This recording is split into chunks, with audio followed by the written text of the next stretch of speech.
Not all dramas are created to entertain with lightheartedness. Some are created to provoke, to disturb, and to make the viewer reflect on the essence of what is right and wrong. The Judge from Hell, a drama released in 2024, is exactly that.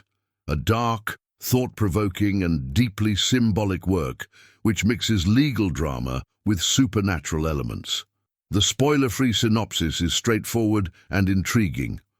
We follow Kang Bit-Na, a judge with a ruthless personality and a piercing gaze, who hides a disturbing secret. She is, in fact, a being linked to hell. Her mission in the human world is to administer judgments that are not limited to written laws, but that cross the fine line between earthly and supernatural justice.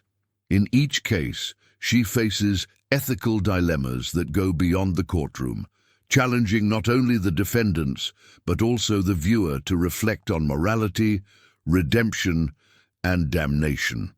What it does, The Judge from Hell, what's so fascinating is that behind its supernatural premise, there's a foundation deeply rooted in South Korea's social and cultural reality. The figure of the hellish judge is almost a metaphor for a system that often seems ruthless and unempathetic. The series draws on the public perception that the judicial system can be cold, punitive, and distant from people's daily lives. By personifying justice itself as a demonic figure, the drama invites us to ask, are human laws really that different? In Korea, trust in the judicial system has not always been strong. Corruption cases, controversial decisions, and punishments seen as too lenient have created the perception that justice often serves not the people, but rather specific interests. It is in this climate of distrust that The Judge from Hell gains momentum.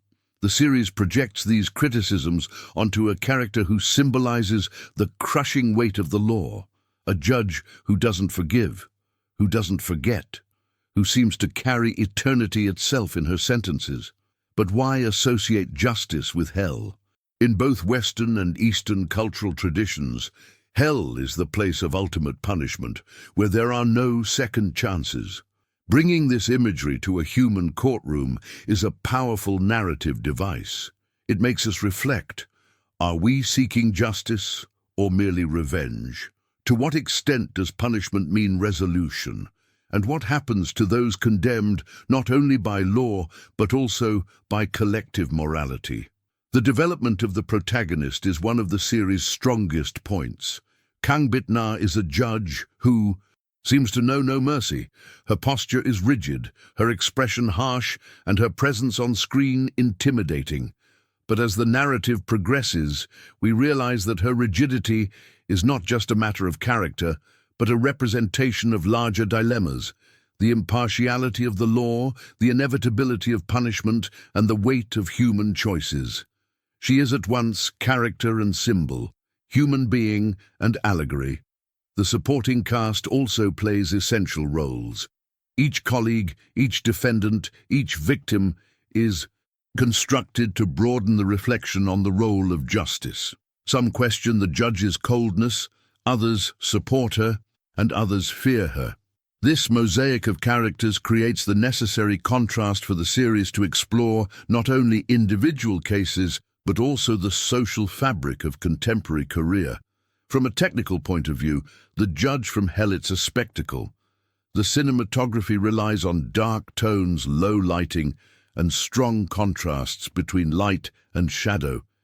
Each scene seems charged with symbolism, as if we're constantly on the border between the human court and the infernal depths. The director uses intense close-ups to capture the protagonist's gaze, reinforcing her almost supernatural aura. The soundtrack follows the same line: bass tones, tense chords, and prolonged silences. The sound isn't there just to fill the space, but to create tension and discomfort. In many moments, the silence is more disturbing than any music. This reinforces the somber atmosphere that permeates the entire narrative. The drama's central themes are universal: justice, morality, punishment, and redemption. The supernatural is merely an extra layer, a way to intensify the reflection. The courtroom, in this case, is not only a space for legal judgment, but also a symbolic space where the fate of the human soul is decided. And this blend is what makes the series stand out. It's not limited to being a legal drama or a dark fantasy. It's a hybrid that questions values deeply rooted in all of us. And here an inevitable comparison with other cultures arises. In Brazil, for example, how often do we hear the expression divine justice? How often do we associate the law of men with something insufficient, believing that in the end, right and wrong will be judged in another instance? This belief is universal, and the judge from hell transforms it into visual narrative. Another important point is the debate over the role of the judge. In practice, a judge must be impartial, applying the law as written. But is it possible to be completely impartial when dealing with human lives? Can a judge truly strip themselves of all emotion, all personal morality?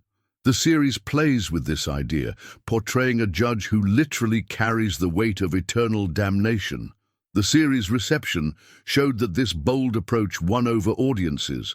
Critics praised the production's courage in blending dark fantasy with social commentary. Audiences, in turn, were divided.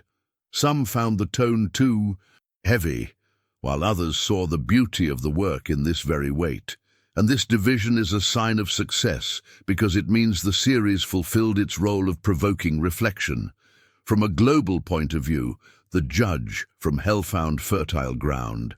In a world where we increasingly question the legitimacy of institutions and the effectiveness of justice, seeing a courtroom that merges with hell feels strangely familiar. The drama isn't just about Korea, it speaks to all the places where justice seems to fail, where people cry out for answers that never come. As the series concludes, the feeling is one of unease. There are no easy answers, no simple solutions. What remains is an uncomfortable reflection. To what extent do our laws reflect true justice?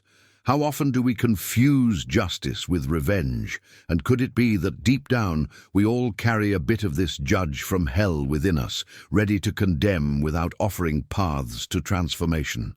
The judge from hell, it is, therefore, more than a drama. It is a dark mirror of society, a powerful metaphor that blends mythology, social critique, and universal dilemmas, a reminder that justice is always a human construct, flawed, complex, and necessary. And perhaps this is precisely the most disturbing point, realizing that although the series dresses justice in infernal clothing, deep down it is only portraying what already happens among us.